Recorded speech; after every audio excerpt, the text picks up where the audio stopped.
वर्णश्याम भैरवो देवो संसार भयनाशनम अनेक जन्म कृतं पापम दर्शनेन विनश्यति।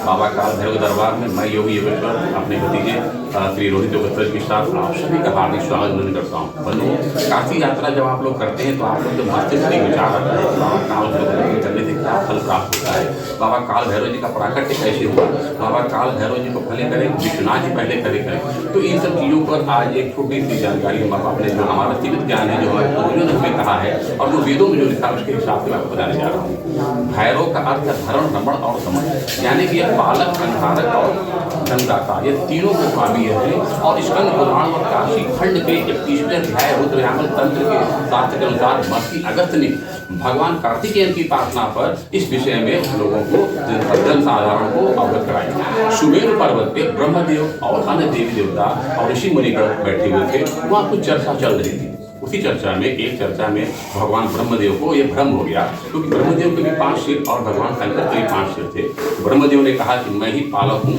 और ब्रह्मा, विष्णु और शिव हमारे ही द्वारा उत्पन्न किए हुए। और जब ऋषि मुनियों ने जब इसका विरोध किया, उनको कहा कि भगवान शिव आदिनाथ है, उनका न आदि का, न अंत का, न मध्य का कोई पता नहीं है। इस जब बात को सुना तो ब्रह्मदेव और क्रोधित हो गए और वे भगवान शिव को बहुत ही अनर्गल प्रलाप करने लगे, उनको बहुत ही उल्टा सीधा करने लगे। और इसी उल्टे सीधे अनर्गल प्रलाप से तेज उत्पन्न हुआ, और जो तेज उत्पन्न हुआ तो वह आकृति खड़ी हुई और वह आकृति उड़ने लगी। तो ब्रह्मदेव को ऐसा भ्रम हुआ कि यह रुद्र जो है ये हमारा ही संतान है। उन्होंने खुश होकर उन्होंने उसका नाम गुरु भैरव कर दिया।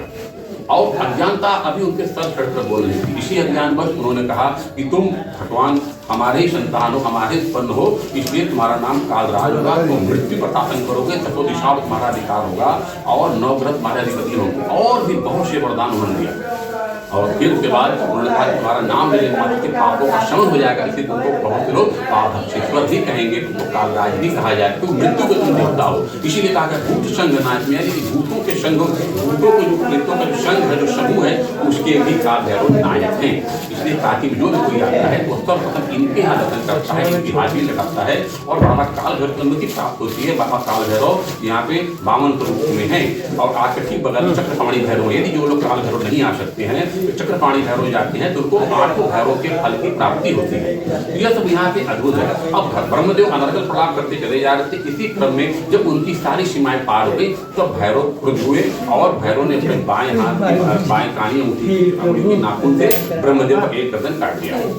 अब जब गर्दन कटा तो ब्रह्मदेव को वास्तविकता का बोध हुआ कि उनका तो कोई अस्तित्व ही नहीं है भगवान शिव के सामने। मगर तब तक ब्रह्मदेव क्षमा याचना किए और फिर भैरव के हाथ में ब्रह्म हत्या का दोष लगा। तो श्री काल भैरव जी अपने उनके हाथ में जो ब्रह्म हत्या का दोष था, जो भैरव की मूर्ति, जो भैरव का 5 बार से उसके हाथ में चिपक गया था, वह उसको छुड़ाने के लिए भागने लगे और पूरे विश्व का भ्रमण किया। तब नारद जी ने कहा कि आप काशी में जाइए। और जैसे ही काशी में आए, जिसे आप बोलते हैं कपाल भैरव बोलते हैं, वर्तमान में लाड भैरव कहा जाता है, वहाँ पर जैसे ही काशी क्षेत्र में प्रविष्ट किए, वह मूर्ति ब्रह्मदेव का हाथ जो है, ब्रह्म की मूर्ति काल भैरव के हाथों से छटक कर गिर गई। और तब से बाबा काल भैरव यहाँ पे विराजमान है। तो काशी में बाबा काल भैरव का नाम लेने मात्र से, मन से, वचन से, कर्म से, नाना प्रकार के पापों से, रोगों से, दोषों से नष्ट होते हैं।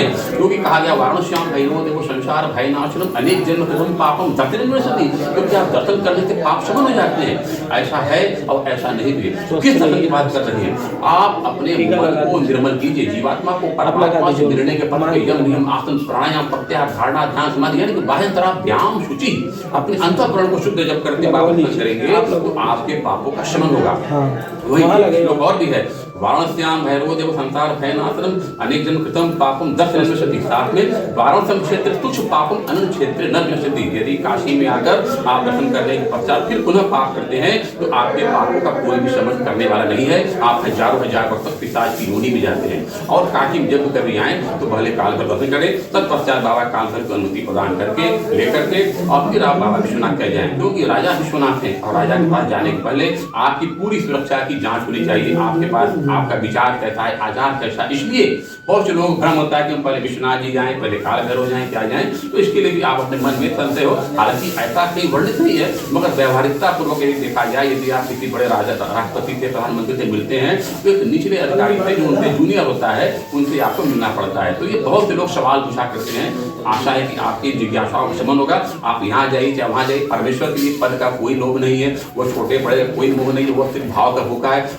भगवान न भाव प्रभाव का भूखा है, न अभाव का भूखा है, वो सिर्फ और सिर्फ भाव का भूखे हैं। तो आप यहाँ पर आइए, निश्चित रूप से बाबा काल भैरव आपकी मनोकामना पूरी करेंगे। मैं अपने भतीजे रोहित योगेश्वर जी के साथ आप सभी का पुनः एक बार हार्दिक स्वागत अभिनंदन करते हैं। नमः पार्वती पते हर हर महादेव।